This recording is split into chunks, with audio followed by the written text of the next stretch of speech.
Henrik Fisker est certes un designer important, mais c'est aussi une personne douée d'un grand sens de la persévérance.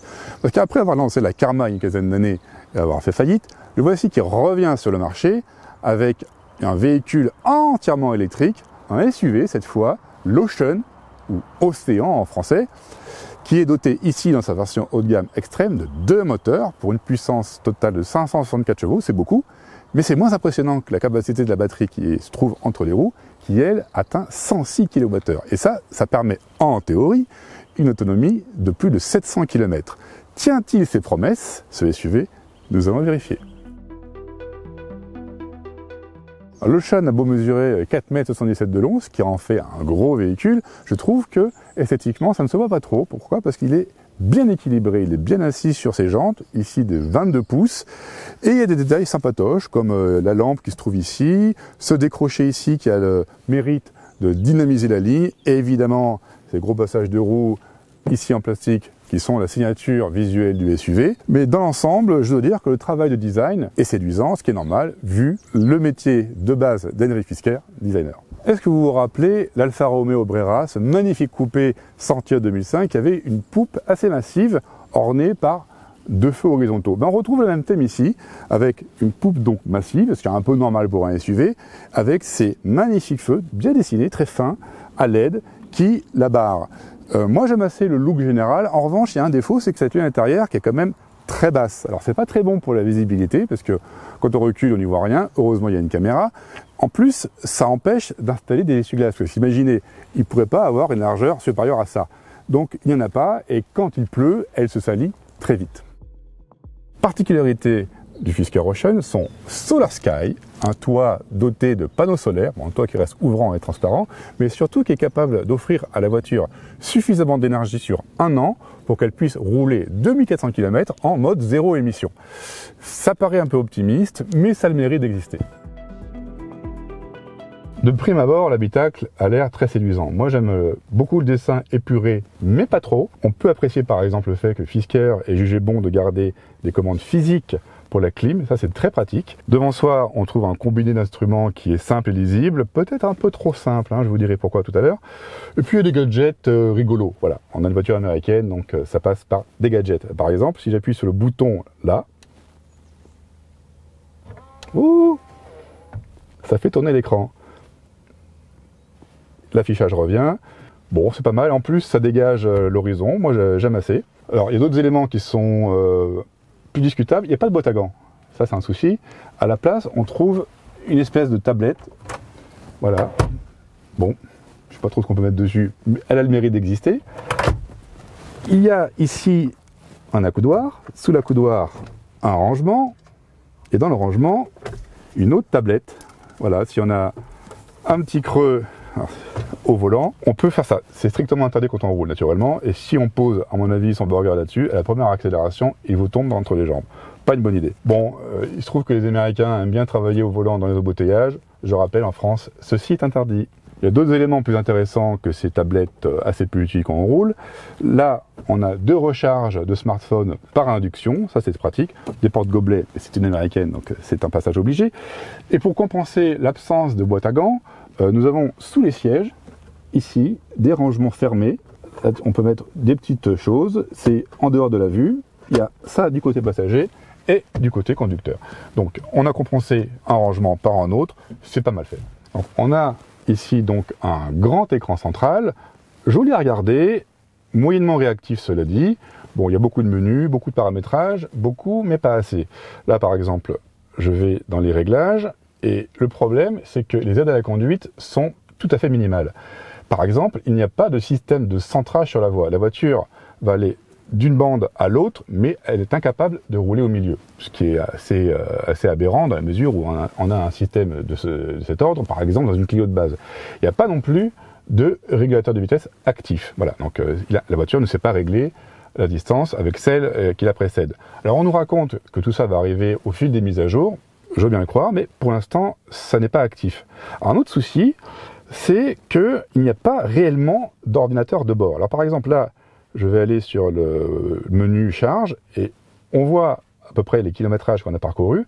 En revanche, on ne sait pas quelle vitesse moyenne, on ne sait pas combien d'énergie on a consommé, on ne sait pas combien il en reste exactement, on a juste un pourcentage.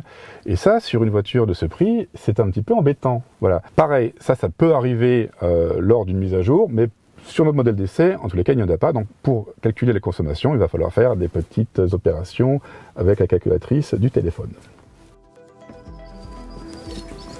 Alors, grande qualité du Fisker Ocean, c'est qu'il y a beaucoup de place à l'arrière. Vous voyez, mes jambes, je mesure près d'1,90 m, je suis vraiment à l'aise. Et les places arrière, franchement, sont bien soignées. Pourquoi? Parce qu'on a un réglage électrique d'inclinaison du dossier. Voilà. On a aussi un système de chauffage du siège. Et là, si je baisse la coudoir, j'ai un rangement, effectivement, ici. Et là, j'ai un écran digital qui va me permettre de régler la clim depuis la place arrière. Ça, c'est bien vu. Alors, le coffre a l'air intéressant, il présente des volumes assez plans, il est pratique, il y a des rangements un peu partout, là il y a un double fond ici, un double fond ici aussi, des rangements de part et d'autre, là nous avons même une prise de 230 volts, très pratique, le volume est de 476 litres, c'est pas énorme, c'est moins que pour une Tesla Model Y par exemple. D'un autre côté, les sièges se rabattent et on peut largement l'augmenter. Guy, qu'est-ce que je fais ici? Ben, je vous montre une des fonctions amusantes de cette voiture qui est le California Dream. En gros, c'est quoi? On appuie sur un bouton à l'avant, ça ouvre toutes les vitres de portière, la lunette arrière, le toit et aussi les custodes. Voilà, vous voyez, je passe mon doigt, il n'y a pas de vitres. En gros, ça sert à se donner l'illusion qu'on roule en plein air, par exemple, sur une route côtière californienne. D'un autre côté, je me dis, bah, il y a quand même des moteurs électriques pour actionner tout ça, et notamment ça, ce qui ne sert à rien, ça ajoute du poids, ça consomme de l'énergie. Donc je me dis, c'est pas une façon totalement optimale d'utiliser sa batterie. Ne nous voilons pas la face, la Fisker Ocean est électrique. Il y a entre les trains roulants une énorme batterie NMC, nickel, manganèse, cobalt, de 113 kWh brut et environ 106 kWh utile, qui offrirait, selon Fisker, une autonomie de plus de 700 km en pratique. On verra que ce sera beaucoup moins. Un truc qui est bien quand même, c'est qu'elle est capable de charger à 200 kWh, ça c'est beaucoup, encore faut-il trouver une borne adaptée, qui permet donc de passer de 10 à 80% de charge en 35 minutes, et ça c'est pas mal. Alors dynamiquement, que vaut cette américaine fabriquée en Autriche et créée par un Danois? Bon, sur les bosses, ça secoue un petit peu, faut reconnaître, ça accélère pas mal, les aides à la conduite sont sonores.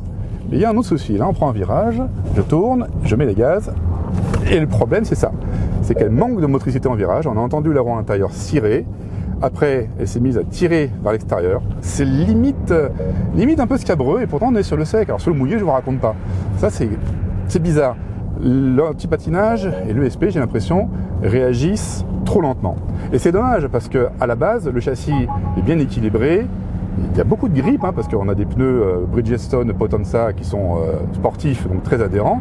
Donc la sécurité de base est bien sur cette voiture. Elle a une tenue de route en soi, un grip en soi, qui sont bons. Ce qui est gênant, c'est la motricité. Et la raison qui explique ceci, c'est qu'elle se comporte par défaut comme une traction. Et comme il y a plus de 280 chevaux sur l'essieu avant, celui-ci a du mal à passer la puissance au sol. Voilà.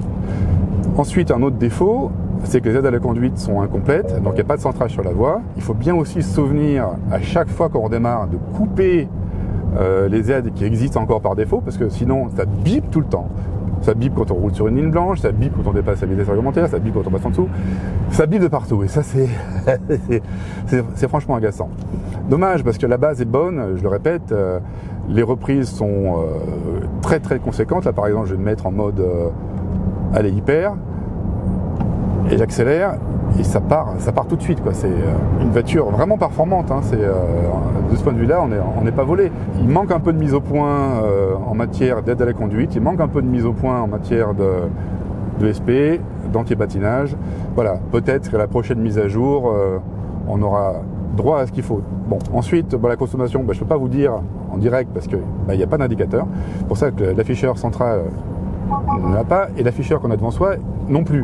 On a la vitesse, ces aides à la conduite, je suis sûr que ça m'agace. on a la vitesse, on a l'autonomie restante qui n'est pas énorme, et puis c'est tout. Voilà, on n'a pas par exemple la distance qu'on a parcourue. Il faut aller fouiller dans les sous-menus pour l'avoir. Bon, c'est le genre de truc, ça peut se tolérer sur une MG4 qui coûte moins de 30 000 euros. Sur ce véhicule-là qui est à plus de 73 000 euros avec les options, là c'est un peu plus contestable. Alors, Fisker aura-t-il un bon karma avec l'Ocean? Bon, il y a des qualités qui sont là. Le style plaît beaucoup aux gens. Il faut reconnaître que moi aussi j'ai amassé. C'est bien dessiné, équilibré sans être criard. L'habitacle est pareil, très agréable à l'œil. Il est très spacieux. Il y a des équipements intéressants, bon, d'autres qui manquent. Mais le problème, c'est que on a l'impression que c'est un véhicule qui n'est pas fini. Il y a des soucis avec l'anti-patinage, avec l'ABS, avec l'ESP, qui sont pas très bien calibrés. Il y a des petits problèmes aussi d'aide à la conduite qui sont pas activés. Ça l'affiche un petit peu mal pour un véhicule qui a envie de conquérir des belles parts de marché. Et bon, Fisker serait a priori en situation relativement compliquée et en pourparlers avec Nissan pour un rapprochement. Je ne sais pas ce qui va en advenir. En attendant, je pense qu'il faut attendre un tout petit peu avant d'acheter cet Ocean, attendre qu'il soit réellement finalisé, et là on pourra voir s'il a le potentiel d'aller réellement défier, par exemple, au hasard, une Tesla Model Y.